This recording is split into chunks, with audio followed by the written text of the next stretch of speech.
आप देख रहे हैं पहरेदार आंखें यूट्यूब चैनल। शुरुआत करते हैं खबर की। हमारे देश में कानून का राज है, ये बात तो हम सभी अच्छी तरह से जानते हैं। ऐसी स्थिति में कानून की पढ़ाई करने वालों की भी कोई कमी नहीं है और कई यूनिवर्सिटीज और कॉलेजेस में लॉ के पाठ्यक्रम का सफल संचालन किया जाता है। इन्हीं में से एक रामपुर में मौजूद दीक्षित कॉलेज ऑफ लॉ है। फिलहाल दीक्षित कॉलेज ऑफ लॉ में अंतिम वर्ष के छात्र छात्राओं को कानून की बारीकियों से अवगत कराए जाने का कार्यक्रम जारी रहा। इस कार्यक्रम के तहत कॉलेज परिसर में काल्पनिक कोर्ट का संचालन किया गया, जिसमें लगभग 1 दर्जन से अधिक छात्र छात्राओं ने बतौर अधिवक्ता भाग लिया। इस मूट कोर्ट में दिलचस्प बात यह रही कि यहाँ पर कानून की शिक्षा हासिल करने वाले दर्जन भर छात्र छात्राएं काल्पनिक अधिवक्ताओं की भूमिका में नजर आए, तो वहीं कोर्ट में कॉलेज के एचओडी चंदन कुमार सिंह ने मुख्य जज का किरदार निभाया। इसी क्रम में अन्य जजों की भूमिका असिस्टेंट प्रोफेसर ज्योति वर्मा और विराजपाल सिंह चौहान ने अदा की, और वहीं अक्षा नूर स्टेनो तथा सुरेंद्र कुमार पेशकार के किरदार में नजर आए।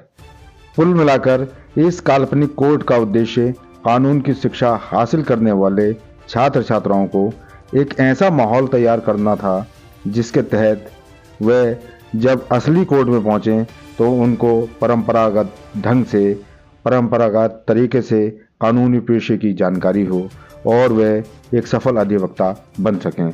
इस कोर्ट का ये भी उद्देश्य था कि जो भी हिचक होती है, जो अधिवक्ता बनने के बाद कोर्ट में कानून के तौर पर अपना पक्ष रखते हैं, वो इस बारीकी को समझें और बेहिचक होने के बाद न्यायालय में अपना पक्ष रखें। मूट कोर्ट का माहौल इस तरीके से तैयार किया गया था कि वहाँ पर जो भी कानून के छात्र थे वो अधिवक्ताओं की भूमिका में तो नज़र आए, वहीं अन्य छात्र उस पूरी बहस को भी अपने नज़रों से देखते हुए दिखाई दिए, ताकि वह भी अपने अंदर के इस कला को निखार सकें और कानून के मुताबिक ही उसको अपने पेशे से, जो आने वाले वक्त में उनका ये पेशा होगा, वो बारीकियों को समझें और किस तरह से असली कोर्ट में वो अपनी दलीलों को रख पाएंगे और वह बचाव पक्ष या अभियोजन पक्ष की ओर से क्या कुछ बारीकियां रखेंगे, क्या कुछ उसमें तकनीकी या कानूनी जद्दोजहद होती है उसको समझेंगे। ये यहाँ पर वो सब समझते हुए दिखाई दिए। मूट कोर्ट में आपराधिक मामलों की सुनवाई हुई, जिसमें दहेज हत्या से लेकर कई अन्य मामलों की सुनवाई हुई, जिसमें दोनों ही पक्षों के अधिवक्ताओं ने अपनी दलीलों को रखा। फिलहाल माहौल बड़ा बेहतरीन था और आने वाले छात्रों के लिए ये कहीं ना कहीं एक ऐसी सीख थी कि जो उनके जीवन में एक अहम हिस्सा बनने वाला है। मूट कोर्ट के उद्देश्य के बारे में क्या कुछ कहते हैं एचओडी चंदन कुमार सिंह, सुनाते हैं उन्हीं की ज़बानी। सर आज क्या हुआ है कॉलेज के?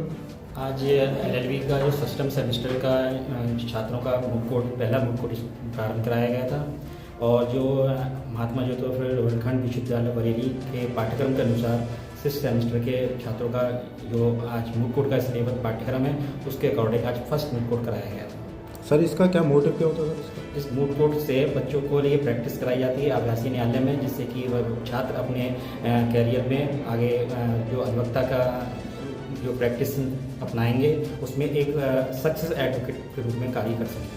सर आज आप जज की भूमिका में दिखाई दिए। हाँ, यहाँ मैं भी एज एडवोकेट ही हूँ और यहाँ मूट कोर्ट संबंध कोऑर्डिनेटर कर रहा हूँ, तो इसलिए आज मैं जज की भूमिका निभाई। उसको साथ में छात्रों को एक मैसेज देना चाहता हूँ कि छात्र के द्वारा ही एक सक्सेसफुल एडवोकेट और जज भी बन सकता है। Thank you. खबरों का सिलसिला जारी है, देखते रहिए आप पहरेदार आंखें यूट्यूब चैनल।